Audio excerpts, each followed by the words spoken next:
تو اللہ کو یاد کرنے کا کیا مطلب ہے؟ فرمایا اس کے 4 مطلب ہیں۔ محدثین کرام فرماتے ہیں کہ سب سے پہلے تو وہ اللہ کی عظمت کو سوچے گا، میں کہاں اور کہاں میں اس کی نافرمانی کر رہا ہوں، اتنی بڑی ذات کی۔ اللہ کی عظمت کو سوچے گا، وہ اتنے بڑے ہیں اور میں کہاں۔ اچھا ہمارے ہاں پتہ کیا ہے؟ پتہ نہیں جی میں کیڑے گناہ دی وجہ نہ میرے تے شامت آ گئی، یعنی ایسے بات کر رہے ہیں جیسے ہم سے کبھی کوئی گناہ ہی نہیں ہوا، یعنی اتنے معصوم ہیں ہم کہ ہم نے کوئی گناہ ہی نہیں کیا، کوئی نقصان ہو جائے کوئی پریشانی، پتہ نہیں جی کیڑے گناہ دی شامت آ گئی، یعنی ایسے بات کر رہے ہیں، ہنسی آتی ہے جیسے کوئی گناہ ہی نہیں کیا۔ ارے ہمارا تو وجود بھی خدا کی ذات کے سامنے گناہ نہیں تو اور کیا ہے، ہم نے کہاں اس کی عظمت کا حق ادا کیا۔ تو میرے محترم سامعین، اللہ کو یاد کرنے کا پہلا مقصد یہ ہے کہ اللہ کی عظمت بڑائی دل کے اندر آ جائے، وہ کتنی بڑی ذات ہے اور میں اس کی نافرمانی کر رہا ہوں، مجھے اس کی نافرمانی نہیں کرنی چاہیے۔ اور دوسرے نمبر پر ارشاد فرمایا اللہ کی پکڑ یاد آ جائے، ان بطش ربک لشدید، تیرے رب کی پکڑ بڑی سخت ہے۔ اللہ ڈھیل دیتے ہیں بڑی، فرعون کو دیکھو کتنی لمبی ڈھیل دی، نمرود کو دیکھو کتنی بڑی ڈھیل دی، لیکن جب ان کو پکڑا، جب فرعون کو پکڑا تو پھر چھوڑا نہیں ہے، پکڑ کر اس کو آنے والوں کے لیے نشان عبرت بنا کے رکھ دیا۔ ان بطش ربک لشدید، تیرے رب کی پکڑ بڑی سخت ہے۔ تو فرمایا یہ مولا کو یاد کرنا ہے، اللہ کی پکڑ سے ڈر گئے کہ کل کو مولا کو کیا منہ دکھاؤں گا، میں کیوں جھوٹی گواہی دوں، میں کیوں کسی پہ بہتان باندھوں، میں کیوں کسی کے ساتھ زیادتی کروں، کل مولا کو کیا جا کر منہ دکھاؤں گا۔ میرے رب کی بڑی پکڑ سخت ہے، وہ دنیا میں بھی پکڑ سکتا ہے، آخرت میں تو اس نے حساب لینا ہی لینا ہے۔ تو فرمایا اللہ کی پکڑ کو سوچتے ہیں۔ اور تیسرے نمبر پر ارشاد فرمایا وہ مولا کو یاد کرتے ہیں کہ اپنے رب کے سامنے میں نے جا کے کھڑا ہونا ہے، کیا منہ دکھاؤں گا اپنے پروردگار کو۔ ام المؤمنین اما عائشہ صدیقہ سب کہہ دو رضی اللہ تعالی عنہ، آخری وقت ہے، حضرت عبداللہ ابن عباس رضی اللہ تعالیٰ عنہ تشریف لائے، اماں جان کی خیریت دریافت کروں، بیمار ہیں، طبیعت خراب ہے، بالکل آخری وقت ہے، دیکھا کہ اماں جان زارو قطار رو رہی ہیں، پوچھا اماں جان کیوں رو رہی ہو؟ سیدہ عائشہ صدیقہ رضی اللہ تعالیٰ عنہ فرماتی ہیں اب آخری وقت ہے اور ڈر اس بات کا ہے کہ مولا کے دربار میں جا کے کیا منہ دکھاؤں گی، ہائے ہائے۔ تو آگے سے عرض کرتے اماں جان آپ تو حضور کی پسندیدہ محبوب بیوی ہیں، تو آپ فرمایا ہاں لیکن مولا کے دربار میں جا کر جو ہر ایک نے پیش ہونا ہے، مجھے اس بات کا ڈر ہے۔ یہ صرف اماں جان نہیں، انبیاء علیہ الصلوۃ والسلام بھی ڈرتے تھے۔ ابراہیم علیہ الصلوۃ والسلام کا واقعہ قرآن پاک میں موجود ہے، حالانکہ اللہ کے دوست ہیں، خلیل ہیں، لیکن ڈر رہے ہیں۔ کیا کہتے ہیں؟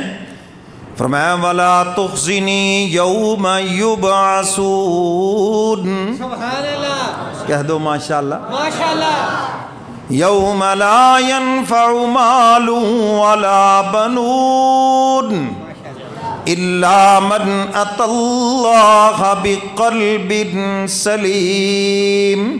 ابراہیم علیہ السلام عرض کرتے ہیں الہ العالمین مجھے حشر کی رسوائی سے بچا لیجئے، ولا تخزنی یوم یبعثون، اے الہ العالمین مجھے حشر کی رسوائی سے بچا لیجئے، یوم لا ينفع مال ولا بنون، اے الہ العالمین اس دن نہ مال کام آئے گا نہ اولاد کام آئے گی، الا من اتی اللہ بقلب سلیم، صرف بنا ہوا دل کام آئے گا، قلب سلیم کام آئے گا، اور وہ قلب سلیم وہی ہے جس میں نور تقویٰ ہے۔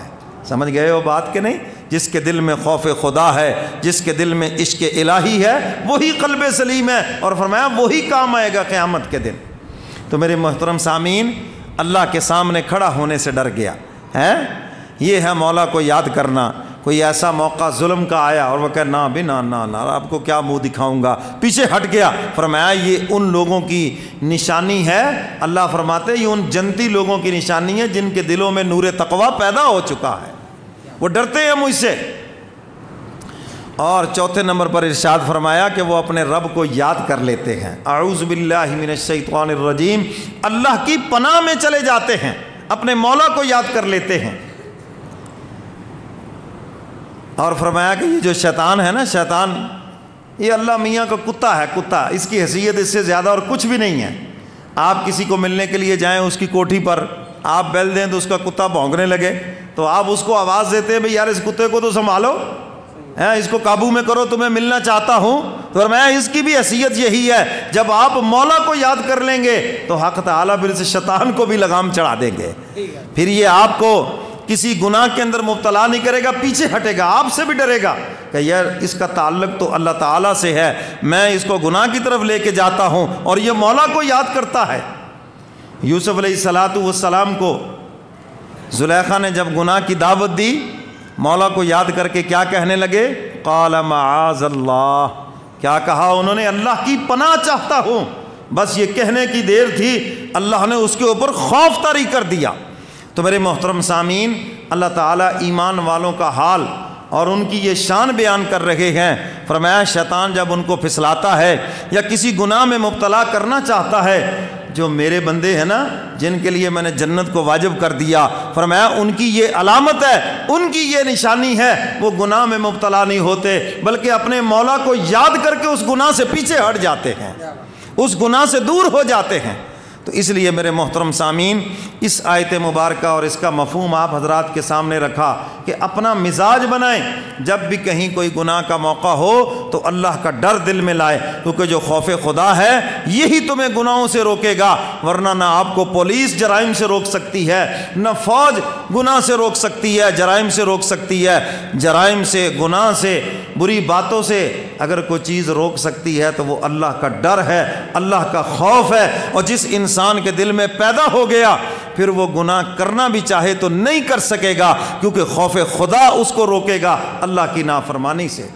اور آج ہم جو لگے ہوئے ہیں اس کی وجہ یہ ہے کہ ہمارے دلوں سے خوف خدا نکل گیا، اللہ کا ڈر نکل گیا۔ تو اللہ کا ڈر پیدا کرنے کا طریقہ یہ ہے، یہ جو آخر میں 4 باتیں بیان کی ہیں، اللہ کی عظمت کو سوچو، اس کی پکڑ کو سوچو کہ وہ کتنے بڑے ہیں اور اس کی پکڑ کتنی سخت ہے، اور میں اس کی نظروں میں ہوں، میری ہر چیز سے وہ باخبر ہے، علیم بذات الصدور ہے، میرے دل میں جو کچھ ہے وہ بھی جانتا ہے، جو میرے ظاہر کے گناہ ہیں وہ بھی جانتا ہے۔ یہ تو اس کا فضل و کرم ہے، اس نے مجھے ڈھیل دے رکھی ہے، کہیں ایسے نہ ہو کہ وہ رسی کھینچ لے اور پھر کوئی موقع اور کوئی بہانہ بھی نہ رہے۔ ابھی وقت ہے، توبہ کر لو، استغفار کر لو اور اپنے مالک کو راضی کر لو۔ اللہ مجھے اور آپ کو قرآن و سنت پہ عمل کی توفیق عطا فرمائے۔ وآخر دعوانا ان الحمد للہ رب العالمین۔